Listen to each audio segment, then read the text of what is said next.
Hello, welcome to Life Edge. I'll let Rick do the intros. Hi, everyone. I'm Rick Zanotti, and welcome to Life Edge, where life just doesn't have to be mediocre, though it can be weird sometimes. And that happens to be our topic for the day. Weird.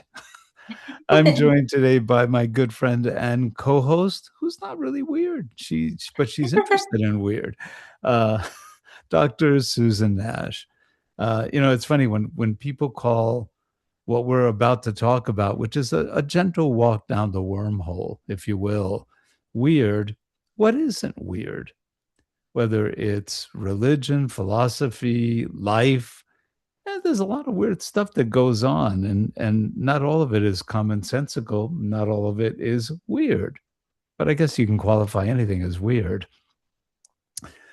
What brings up the weird topic? You found a book.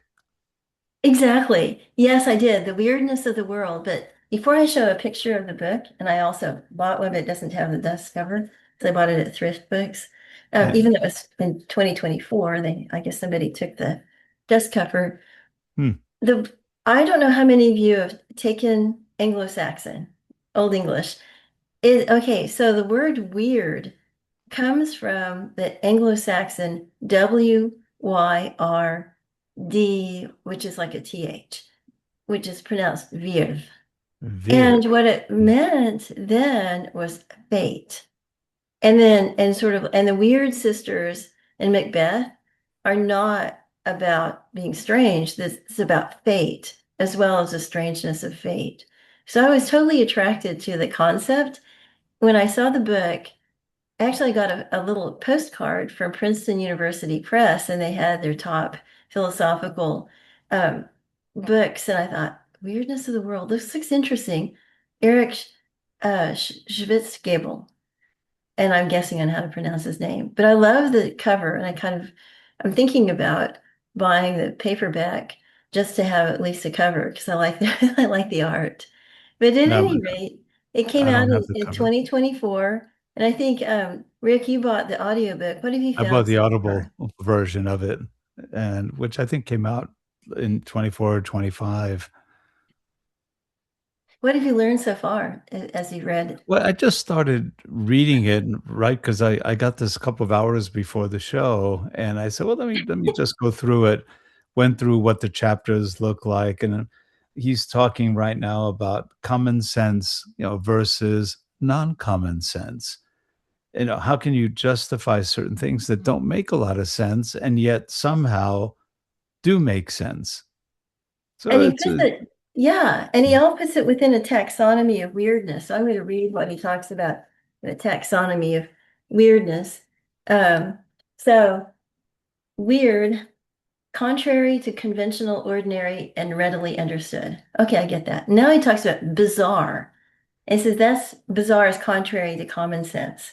Something that people without specialized training confidently, but perhaps implicitly believe to be false. Bizarre.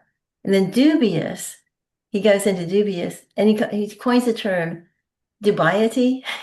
Anyway, um, doubt or dubiety, dubiety. I think I'd rather say dubiety, so not convinced. dubiety, yeah. Yeah, that sounds like Dubai. Dubiousness. Doubtful in the sense that we are not epistemically compelled to believe it. Wild, he defines as both bizarre and dubious.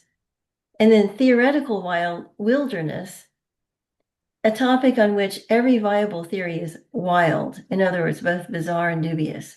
Ooh, I want to Well, explore well, theoretical well, wild actually, and if you wilderness. start, and if anybody reads about quantum physics, for example, string theory, that gets pretty dubious, pretty wild. And again, it's a walk down into the wormhole.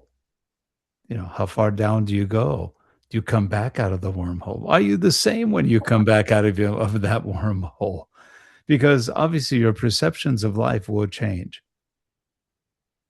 Well, And that yeah. And what are examples of theoretical wilderness where everything on the topic is every well, viable theory is wild. Well, for I mean, example, some of the more common things everybody talks about. Now, I hear people all the time saying, "I'm really into quantum physics," and they don't know a darn thing about quantum physics.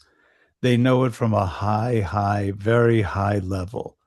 Somebody once said, our brains are quantum machines. Ah, therefore we're all quantum physicists. Yeah, maybe. But you still have to understand how the brain works.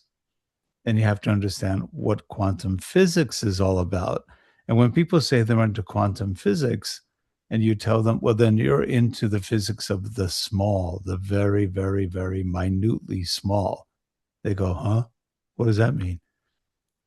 What's a quantum? Well, it's quantum is small physics. It's the study of the very, very teeny weeny. I mean, it's so small. It could be a small measurement, a small size, a small anything, but it's of the very small particles. Is it a particle or is it a wave? There's a lot of argument about that. Um, and some objects can be a particle for a while, then they can become a wave, or vice versa. And so when people say, yes, I'm into quantum physics, take it with a light grain of salt. They may be somewhat aware of quantum physics. They may have read a book, or maybe they heard about it or saw a video on it, but that doesn't mean they really know the concept. And if you get into quantum physics, the world does get a little weird. There's a lot of things that either may or may not make sense. For example, take a look at the concept of multiple universes. Do we have multiple universes? Maybe. Can we prove it yet? Not 100%. There's a lot of good theories out there. Um, Look at quantum entanglement. If you haven't heard that term before, let's say you have a twin brother or sister, and you get separated, maybe thousands of miles apart, or better yet, a million miles apart. What happens to one twin sometimes happens to the other twin at the same exact time. Or I'll give you one example that happened to me personally. When my dad died, he was in hospice at home, so I was with him at his home, and he died like at 3 o'clock in the afternoon. I hadn't told anybody yet. Hadn't even told my mom because she was driving back from doing some shopping. We told her go off, do your thing for an hour and a half with our daughter, with her granddaughter, or great granddaughter actually. And I said, just go off and just do something with her. Keep busy. We'll take care of him. Well, he died while she was gone. Well, that was okay. She I called her up and said, why don't you guys come home? He just passed away. And so she was on her way home. As she got home, I get a phone call. Let's say an hour and a half has gone by. We didn't tell anybody at all. No one. You have to have faith in what I'm saying, because I could be lying. I could be making the story up right now to make it sound good, but I'm not. This actually happened. An hour and a half after he passed away, I get a phone call from Buenos Aires, Argentina. I was born there. My father was born there. My mother was born there. So we immigrated to the US when I was 3 years old, 69 years ago. So it's been a while. I get a call from his cousin, his favorite cousin, who was just out of nowhere. She calls and goes, Rick, tell me something has happened. Something happened. What happened? And I said, my dad just passed away. And she went, I knew it. I felt it. She felt it. An hour and a half, 7,000 miles away. We lived in LA at the time, or actually Camarillo, California, near Los Angeles. That's about a 7,000 mile trek. It's a long ways off.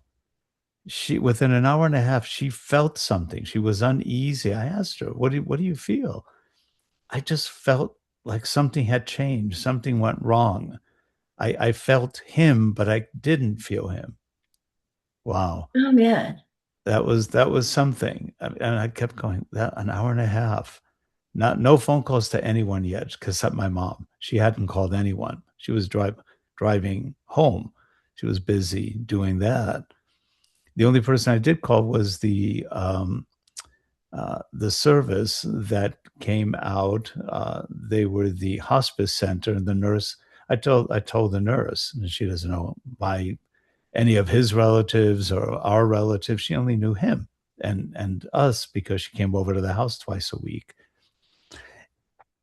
And you just go, wow, that was a reality I didn't expect. Now I'm familiar with quantum entanglement, and that was a good example of quantum entanglement. They were very close, always growing up, and somehow the the feeling of one got entangled with the feeling of another. You They were know, connected. and it's way beyond intuition. I mean, that's, for example, the same type of thing happened to me years ago. I was in Baku, Azerbaijan, Mm, and my son was home. He was 17 at the time. mhm, Anyway, he had been in a car accident. I mm. suddenly felt like, oh my gosh. I mean, he wasn't hurt, but it was some, he was recklessly driving, whatever. And I felt it. And I emailed him, and he was, with the time difference, it was late for me. That's exactly what had happened. And like, I felt it. It was weird. I just knew something was wrong. And it wasn't just like mom's worrying because I'm far away from my teenage son. I should be worried all the time. But this was It's more than the interesting, background worry. but it's the connections we have. Some of the people watching this may remember Leva Wymeis. She was an e-learning expert. She was an engineer. I think she was the first woman engineer to graduate from university work in Belgium. She was, I believe, a civil engineer, and she one day, and I became pretty good friends with her. Um, we had Adobe Captivate in common. That's how we met. We met actually on Twitter. And she had come over to our house several times, stayed with us several weeks, came out and trained some of the people we had working with us. And she was a nice person to know. And one day, I mean, talk about a weird experience. I'm in the bathroom. That's the beginning of a weird experience. You're going to the bathroom, and all of a sudden, I got this weird feeling something was going on that was really not good. And it happened to be with her. And I was looking at email and stuff, and I said, well, that's weird. I sent her a text message and I'm going, are you okay? And she said, Pierre, her husband, he's having something. I'm not sure. I go, what are the symptoms? She told me the symptoms. I go, he's having a stroke. Do Mm. this. Ask him these questions. I gave her like 3 questions to ask that usually determine if you have a stroke. She asks, he goes, he's not answering. I go, get him to the hospital Oh now. my Don't gosh. wait. Don't wait. She took him to the hospital. He was having a stroke. Wow. Uh, and I did not know him. I did Wow. not know him, but talk about weird. I had a dream that night that he was dying. Mm. This is weird. And again, it's just strange. By the way, I don't do drugs. I don't smoke. I don't drink. Never did drugs. So this is just, being aware or sensitive to something. So I have the experience he's dying, and he sees me, and I talk to him in this dream, and then I wake up, and she calls me, and she said it was very strange. It felt like he was about to die, but then he came back. Wow. Wow, that's exactly what I said. That's weird. That is just And totally that. Well, and so maybe you what just proved it was Schrodinger's cat. maybe, but Schrodinger's cat again is similar to quantum entanglement. We are tied to people or to situations or to relationships in ways that we don't always understand. Right, right. And Yeah, I and mean, why one person over another, I don't know. But there well, are relationships, there are things that we do get tied. Why do we feel a certain way about some people and not about others? yeah, well, that's probably a different direction to go down in terms of mm, psychological imprinting, like from previous experiences or being reminded. But then on the other Right. hand, some people do have certain kinds of like um, vibrations or energy. Yeah, Everybody and I knows. think Yeah. and right there with what you just said, everything in the universe resonates, Mm-hmm. vibrates. Everything vibrates. So if you part from that principle, there's a good chance we may have energy fields that vibrate and resonate with each other. Well, we know. How do friends become friends? There's a resonance between them. There's something that ties people together. Usually you're not going to be friends with somebody you really don't resonate with, or their frequency feels very different from yours. Or You know, a the lot of energy people say, vampire. yeah. Um, but people look at a lot of these events.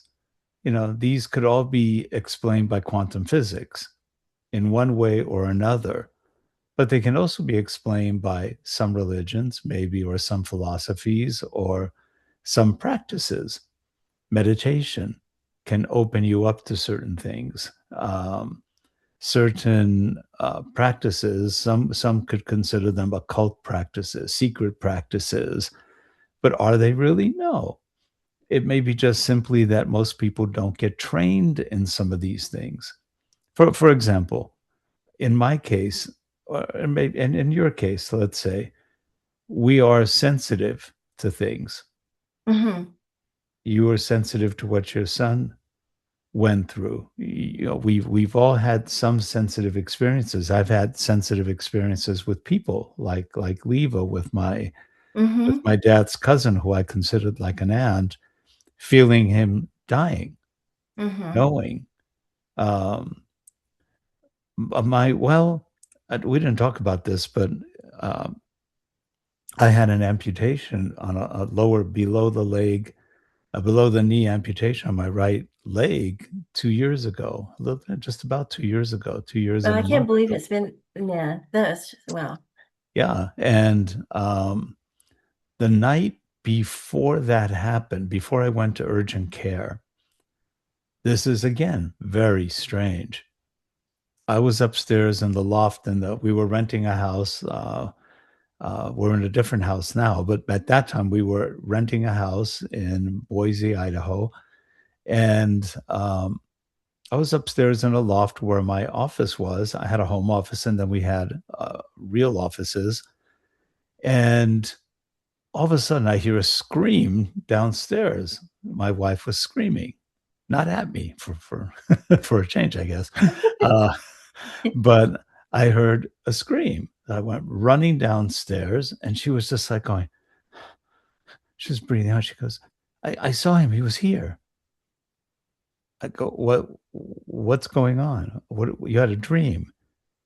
I don't know. He was here. Who was there? Your father. My Oh my dad had passed gosh. away 20 something years ago. Um, she saw him leaning over my side of the bed looking at her. Freaky. The next day, I go to urgent care early in the morning, and they said, you need to go to emergency now. We can't take care of this. But he didn't go into great detail. Well, my foot had kind of blown up. It was very inflamed. And there was even a part on the bottom of the foot that was starting to get black, like a strip of black on there. Well, Oh my that's necrotic gosh. fasciitis. Oh my gosh. So you were So going that into sepsis. yeah, and I had sepsis, which I didn't You know at the already had moment. it. Oh my And it gosh. didn't hurt. I wasn't in pain. It was just my wife nagged me to go, and I said, "Okay, I'll go." Finally, yeah, okay, sure. Oh, wait. Now I'm inflamed. Oh, that's not good. I get to urgent emergency, and emergency says, um, he's looking at it, and the doctor, and she went. They called the surgeon in, and he ran. They called him in. He came in. It was still early morning, and he was a orthopedic surgeon, and he went and he looked at everything data, and he goes, "You've got sepsis and you've got necrotic fasciitis in the foot. We may have to amputate." And I went, "Okay." He goes, "But worse yet, you could die." And I Mm. was going, "I don't He feel actually told badly." you. I He had no told you. fever, and I had no fever. I didn't feel No. badly. I think I was a little in shock, more from the mental aspect of, "I have what? You're kidding." Um, I felt pretty cognizant, but I was a little, I think, out of it, just trying to figure out, okay, he just told me there's a good chance I'm going to die. I have sepsis. Sepsis is usually a pretty quick killer. I was going, great. That's a good thing to have. He said we need to go in and take Well, and precision. ironically, it's sepsis that usually kills people like at the end of, say, you might have pneumonia, or you That's might have, right. or like you said, an inflamed foot or an Yeah, infection, and you don't think yeah. it's anything. And then Yeah. before you know it, like a blister, like yours, like maybe a blister or a bug bite or whatever, before you know it, boom, you're in And sepsis. you're gone. And Mm-hmm. within days, within hours, sometimes he said you could die within hours. And I was going, great. And at that point, I wasn't, I'm usually pretty skeptical about things. I wasn't about to argue too much. I said, okay. Um, that being said, I went into the operating room. Don't remember much of that. I guess I don't know what they gave me, but I was pretty much out of it. And I remember they woke me up a little bit and said, okay, we're going to be doing a surgery. And he said, I've I've tried four different ways looking at it to see if I could save it. I can't. It's too far gone. The sepsis is already there. It's spreading and on your And foot. if And it's the necrotic, necrotic it's going fasciitis, into gangrene. that's like gangrene. Yeah. Ugh. Uh, Yeah. That's what killed people in Civil War and stuff. It oh wasn't, yeah, yeah, yeah, the wounds. yeah. Wound care. Well, And wound care, and so I it's a had the whole thing. surgery and everything went well. I had two surgeries. One, they cut the foot off, and the second, they cut the remainder of below the knee, which is a standard amputation. Mhm. And I've gotten pretty good at walking with a prosthetic. So yeah, that was good. I had a good attitude about it. Um, and I thought, that's really weird that I saw my dad, or she saw my dad It's a weird, I mean, it'd be one thing if right you saw your dad, before. but Yeah, but your wife saw your and dad. she saw him, and she's not into much of anything like that. She doesn't have any special powers or anything like that. It was just like a nightmare to her. Hmm. What's going on? The weirdest thing is with my dad, I'll tie it back to something before my dad died. This is about, he died in August. In January, no, actually early February, my mom and I both had the same dream. We didn't know we did have a similar dream until about 6 months, 7 months after the dream happened. I dreamt with my grandfather. When my grandfather died, that was my dad's father.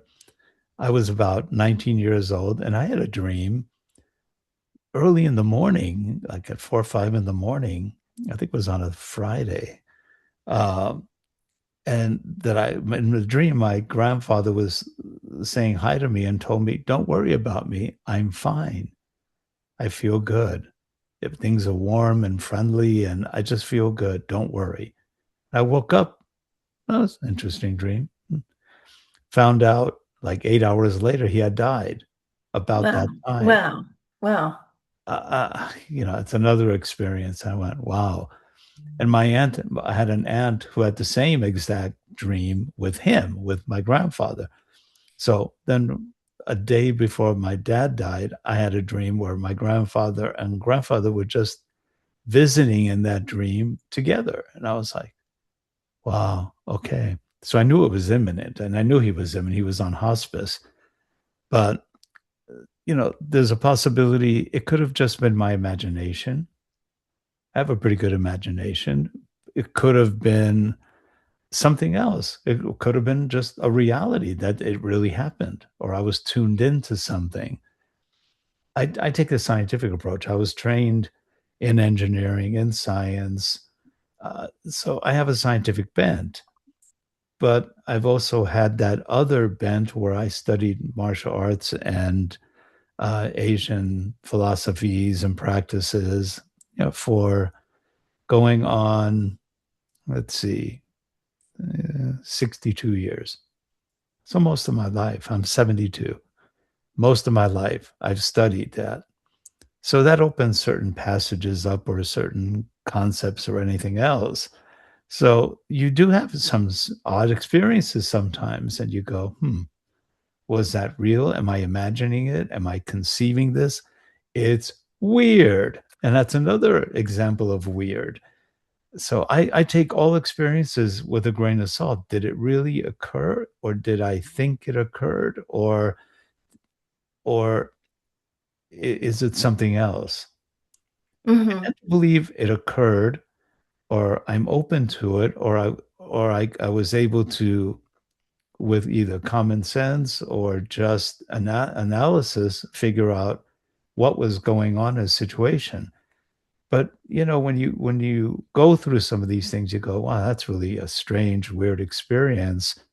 And when you've had enough of them, you start going, "Okay, we have a pattern now. There's a pattern of certain things that can train emotionally. They can be um, they can cause us to react in different ways." And it sounds like you had the same thing with your son, and many of us have had similar experiences with people we've known, and they can be very far away at the time, and yet Yeah. there's a Well, and connection.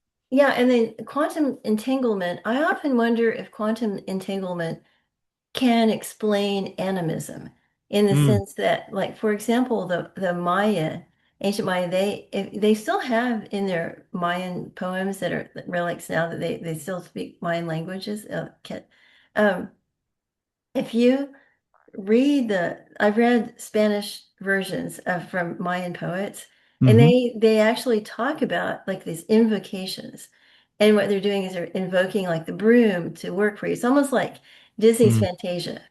And right. they actually believe that they can invoke these invocations can invoke animism, not just in animals, but in what we would consider inanimate objects like Oh, look broom. at the pet rock. The pet rock was a good example of that. Well, and so that makes me, and then the same thing in in the African masquerade. What Mhm, they do is they assume the masks, they do the different yeah, traditional music, etc. And the idea is to channel the spirits of the dead ancestors and mhm. also channel the spirits of animals. Now, they also believe that certain things can have animism, and then also Shinto. Shinto, if you look at Shinto was very much like, yeah. yeah, the kami is the spirit in things. So if you like, for Mhm, example, I found in my backyard a tree trunk that looked like a heart. I thought, there's an example of kami. It's kind of like this energy spirit thing. Now, I don't know how far I would go into, I don't really understand the details of Shintoism and but the idea of spirits and animism, I just wonder if there another way to look at it is well, quantum entanglement. it could be. It could be. I don't think they know yet what the level of quantum entanglement is. In Hmm. other words, at what point are we hallucinating, or are we actually experiencing these things? Or Um, projecting. and I'll give you a simple example of now, this isn't quantum entanglement, though it does have to do with assuming the spirit of something. Mm. I studied Chinese martial arts for a very long time, and one of the styles I learned was called five animal style, Oh, where it was tiger, um, crouching tiger. crouching tiger, basically, yeah. But the tiger moves. You have your hand. I don't know if you can see my hand right there. I think you can. Yeah. So my hand's like a tiger claw. You hit with the palm, but then you can break. That's a tiger move. Then Oh, you have a leopard move, which is more like a paw, because the leopards can paw you. oh, Now, that's for hitting certain places. Then you have a crane's beak, really? which can hit. So that's the Poke an crane. eye. Yeah. Then you have the serpent. You can either do Ooh. it with two fingers or sometimes like that, like a cobra Uh-huh. movements. How So, interesting. and accompany it. Then the dragon is a palm, like a dragon moving, and it's a palm strike, can go down, can go forward. So all of these are either animal or reptile or some kinds. Oh, praying mantis, Mm-hmm. where my hands now look kind of like the mantis claw. Mm-hmm. They can block, hit, similar kind of things. Well, one of the things you try to do as well as you can is assume the spirit of a tiger. Mm. Now, if I'm just doing this, and you look at my face, I'm pretty relaxed, right? Mm-hmm. I'm just saying. When you go into the posture of the tiger, the eyes move before you do. The Oh, eyes wow. are constantly moving because that's how cats move. Cats will look, and then you're there. You're straight. You're looking. The hands follow That's cool. sometimes the eye. Well, So, do another one. Do the serpent. well, the serpent Assume the serpent. is quiet usually. It moves. You may not see it. The eyes are focused, but they're not intense. It's different. And the moves may be very relaxed. From here, you're there. Oh, wow. Wow. So, and the hands move, and you can combine them. Let's You just know, do leopard. grab. I grab with one, hit Uh-huh. with the other, or this way, or Oh, that yeah, way. you did some leopard. Yeah. And you do different, and you can combine the animals. When you do a form, like a series of steps, like a dance, Mm-hmm. you are taking on not only the look and feel of the movements, because these are all copied from movements that tiger might have, but then you also put the spirit, if you can, of that. Like tigers are fast and they're aggressive. It's like, you really go hard fast. Uh, they had one that was like horse movements. Oh, wow. So all of those movements are from different animals. So you try to imagine as you're moving the litheness or how the sinews move of an animal. How can you get into those positions? How do you go from low to high? Uh, and you can do it to a certain point. So you assume that energy, if you will, Wow. the force, the speed, the intention. And let's get into physics. Force, force. Mm-hmm. Everybody talks about how much force can you generate as a human being? Well, quite a bit, actually. Force equals mass times acceleration. Exactly. It's the first Yeah. thing we all learn in physics, right? Yeah. Well, Mm. but that's not complete. Like, I've been postulating this for a while. I never published it. Well, actually, maybe I did. I think I did some articles on it. In the case of humans, if we apply this to martial arts or sports or anything else we do, because there's one variable we don't consider when we look at force, and that's force equals mass times acceleration. Here's the question: plus intention, mass times acceleration, plus there parentheses around both, so that's you, plus intention. Well, I think that totally applies in tennis. So if you want to get racket speed, etc., you can Mm-hmm. do one thing where you just have your racket, but you to really get you have to have the intention, which means that Yeah, you're putting your direction and timing. So it's right. all together. And Yep. it's actually quite challenging. And if you don't, it's a feeling of it, and you identify where how you feel in relation to the ball coming. If you, And, yeah. and when it happens, you're very relaxed Right, and it feels good. and aligned. Yeah, and So, there's a so, nice so then mat. you have the physics of, geometry kicks in there. Mhm. Now you've got alignment.